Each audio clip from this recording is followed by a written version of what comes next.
আসসালামু আলাইকুম এভরিওয়ান, সবাই কেমন আছেন? ঢাকায় এসেছি তো কয়েকদিনই হয়েছে, তবে ভিডিওটা এখন আপলোড করছি।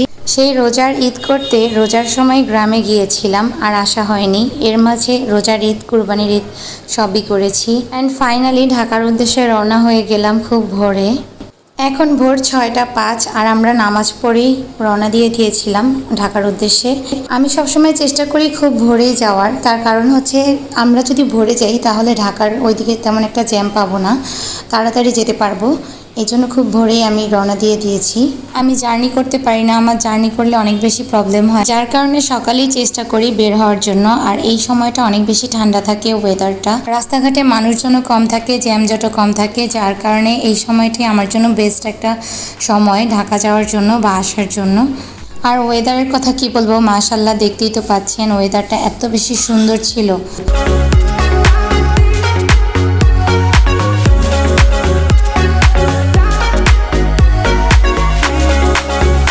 আর খুব তাড়াতাড়ি আমরা পদ্মা সেতুর কাছাকাছি চলে এসেছি। পদ্মা সেতু হওয়ার পর থেকে আমাদের যাতায়াতের সুবিধা অনেক বেড়ে গেছে। এর আগে তো যাতায়াত করতে অনেক বেশি কষ্ট হতো, নদী পার হওয়া লাগতো। এখন আর সেই ঝামেলায় যেতে হয় না। এখন আমাদের 2.5 থেকে 3 ঘন্টার মধ্যেই আমরা ঢাকা যাওয়া আসা করতে পারি। এটা আমাদের জন্য অনেক বেশি ব্লেসিং।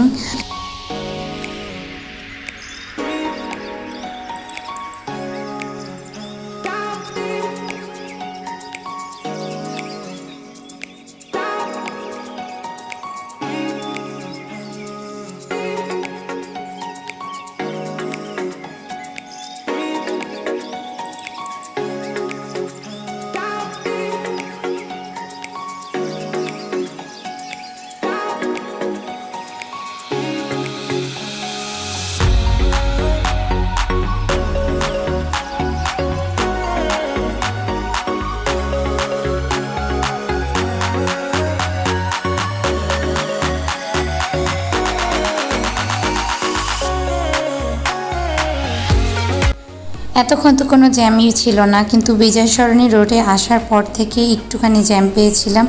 আর আমার কাছে মনে হয় আমি বিজয় সরণি আসলে যেন মিরপুরের মধ্যে চলে এসেছি। তখনই আমার কাছে খুব একটা শান্তি লাগে। অনেকক্ষণ গাড়িতে থাকলেও আমার কাছে মনে হয় যে আমি কখন বাসায় যাব, কখন একটু রেস্ট নিব। আমার কাছে এই জার্নি জিনিসটাই কেমন যেন একদম বিরক্তিকর লাগে।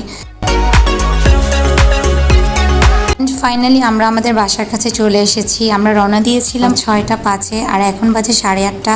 প্রায় 2.5 ঘন্টার মতো সময় লেগেছে আমাদের আসতে। বাসায় এসে সকালের নাস্তা করে কিছুক্ষণ রেস্ট করেছিলাম, সেটার ভিডিও করতে ইচ্ছে করেনি। এরপর দুপুরের খাওয়ার জন্য রান্না বান্না করতে বসে পড়েছিলাম।